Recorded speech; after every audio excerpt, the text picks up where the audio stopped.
I am sitting here talking with Bonnie Badenoch in Santa Fe, well, near Santa Fe, New Mexico. She's going to be doing a presentation on Saturday for the Southwestern College. And what's that about, Bonnie? My particular presentation is part of the Healing and Transformation Conference. Probably I said that backwards, Transformation and Healing.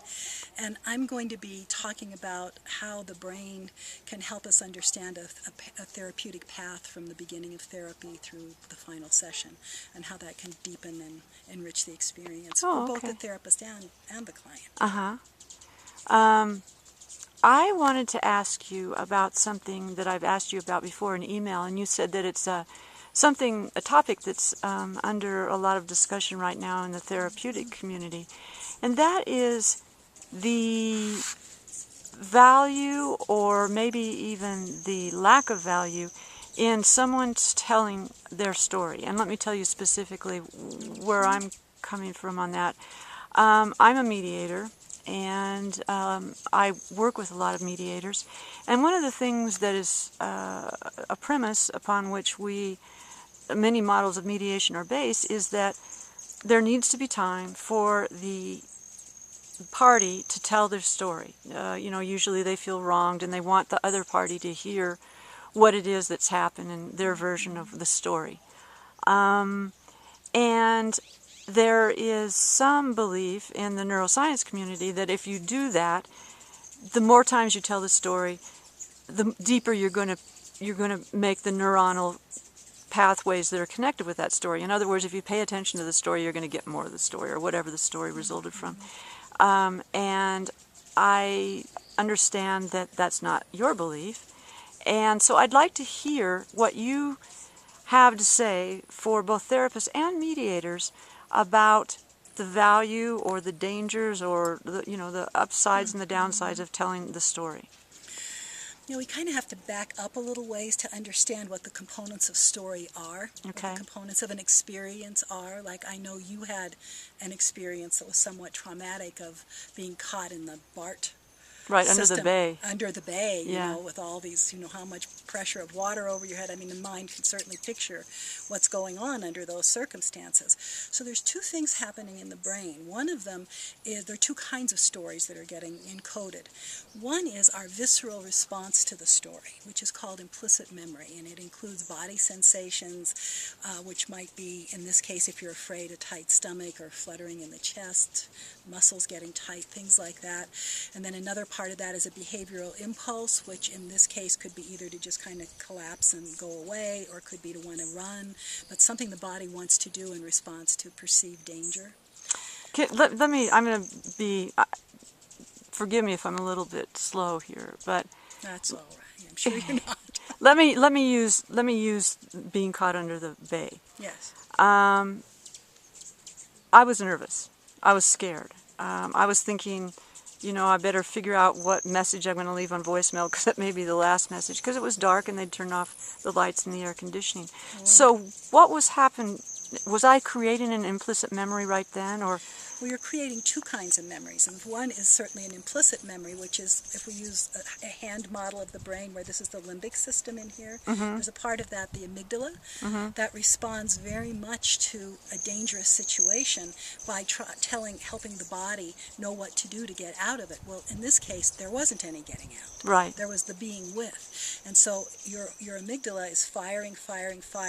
Your nervous system is flooding your body, which is the nervous feelings you feel, with messages that there's danger present and that something should happen, but there's nothing that can happen right now. So you're really kind of in a trap, in that the amygdala wants a resolution and the body wants a resolution, and there is no resolution. So you're encoding an experience of pretty profound fear, to the point that you were beginning to think that maybe you might not get out of this alive. I mean, that's what you were experiencing. Right. So that's your perception of the situation, is this could even be a life threat, possibly. If that goes on long enough, we tend to dissociate away from it eventually. It's just too much for our minds to handle. It doesn't sound like that's what you did. It sounds like you were able to stay more consciously with the experience. Yeah, I did. I mean, I think at this point I actually said, okay, this is when you need to start being, if you preach mindfulness, this is a real good opportunity to observe yourself being That's right. And so you were able then to get a hold of your mind and use other parts of your brain, these kind of prefrontal circuits, to calm that fear a little bit. Mm-hmm. However, there's still Maybe again, I'm sorry for interrupting, okay. but I'm sorry if these are dumb questions, but Not at all. if you do that, as you said, interrupt the fear, does that then prevent the implicit memory, or does it happen anyway? Well, it's happening anyway, but in the moment you're calming a bit of it so that you can maintain a sense of being present rather than dissociate and kind of fall away from it and become even more incapacitated. Mm-hmm. So it's a good coping skill, but it doesn't erase it. It's not erasing it. Okay. So there's an implicit memory. Now, the other part, though, that's being encoded is the explicit memory, which you're telling me I was caught under the San Francisco Bay. Right. And that's encoded by the hippocampus, which is connected to but not the same as the amygdala. So really, every memory has two pieces to it. It has an implicit piece, and it has an explicit piece, unless we're very, very young and we only have implicit memory then, but that's not what we're talking about right now.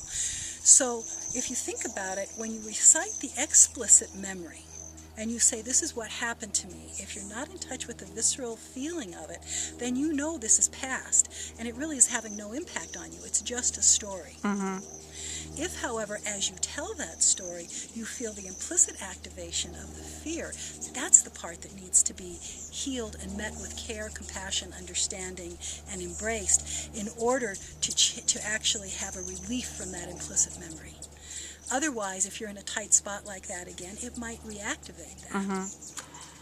Now, as I explained to you, the event that I was attending, there were a number of therapists in attendance, and when I got there, they had heard what had happened, and several of them said, "Do you want to talk about it?" And no, I didn't. Not because I just didn't.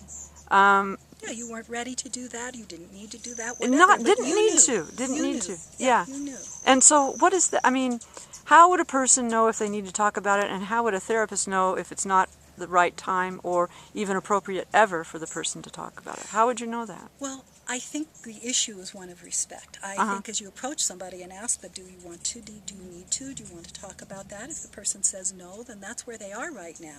And it could be that it's pretty resolved and they don't need to talk about it. It could also be that they're just not ready to deal with the level of feeling that would come up if they began to talk about it. So to me, the primary criteria is always respect for where the other person is, and trust that that person knows their own brain. Now, how do you know whether a person has actually encoded what we could call a split-off implicit memory, that then the next time they're in a similar situation is going to activate those feelings? I think the only way you know that is the next time the person gets into a tight situation.